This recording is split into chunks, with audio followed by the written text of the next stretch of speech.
morning. Magandang umaga. Nandito na tayo sa labas dahil tatuwid muna ako ng daan. Maaga na ako nagising dahil gusto ko na mag-jogging. Naka-jogging outfit tayo, diba? Dito tayo sa bridge. Maganda kasi pag maaga pa tayong ayan, magalaw-galaw. 30 degrees here. Ay, bago yung katawan ko. Ikutin natin to.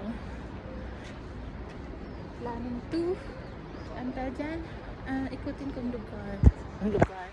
Basta dito sa nasa back back area. Bukas ko na puntahan yung front na doon ako mag-jogging kasi medyo dyan mas gusto ko yung dito today i-explore kasi hindi ko pa na-explore tong likod na to. Ayan, so makikita mo punot-punot dyan, diba? Wait, iikot natin yung ating camera. Ayan. Ang araw guys. Yun ang pinunta ko dito, ang araw. Tsaka ang tahimik, diba?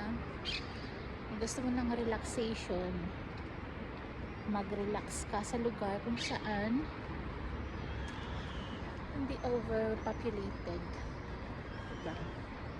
Tsaka kung ano gusto mo magawa mo, anytime lumabas ka, pwede kang lumabas, wala kang baggage na titingnan ano oras salis, ano oras ganito, ganyan, ayaw ko niyan, mas stress ako niyan. Mas gusto ko mag-isa.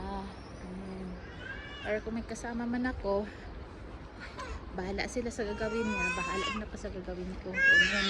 Kasi kanya-kanya tayong gusto diba? Ayan, ito muna tayo. Isang bridge ulit, tatlong bridge to ang gusto kong, at doon ako nakatira.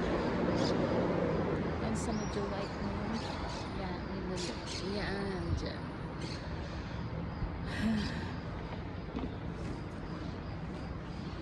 Ang ganda.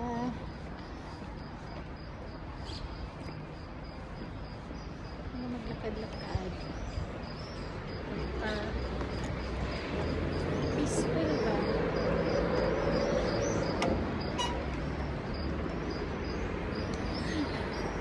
At wala akong ibang shoes na nadala kundi ito lagi.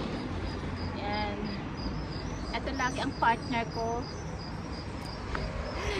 Kahit saan ako magpunta, magbakasyon, ito lagi dala ko na footwear pang pang gym o pang jogging. Kasi madali lang sa ibagahe. Saka madali. Maganda siya sa paa ko. Basta komportable yung paa ko dun. So, walking na tayo. Ayan, takbo-takbo. Hindi talaga ako sanay na walang galaw ang katawan ko, guys. Nasanay na talaga ako. Yan na, makikita natin mga view. Ayan.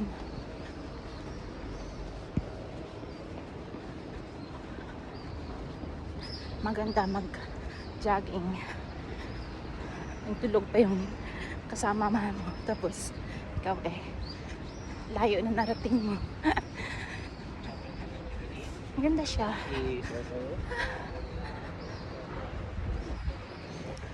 Ikutin ko lang to, pas balik naman. Okay na ako sa ang ganda.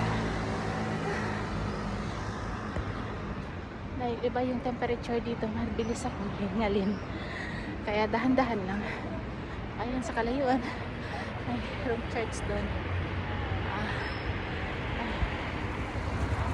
So, ayan. walang tubig. Walang water. Yan lang. So, wala dito. Bye na.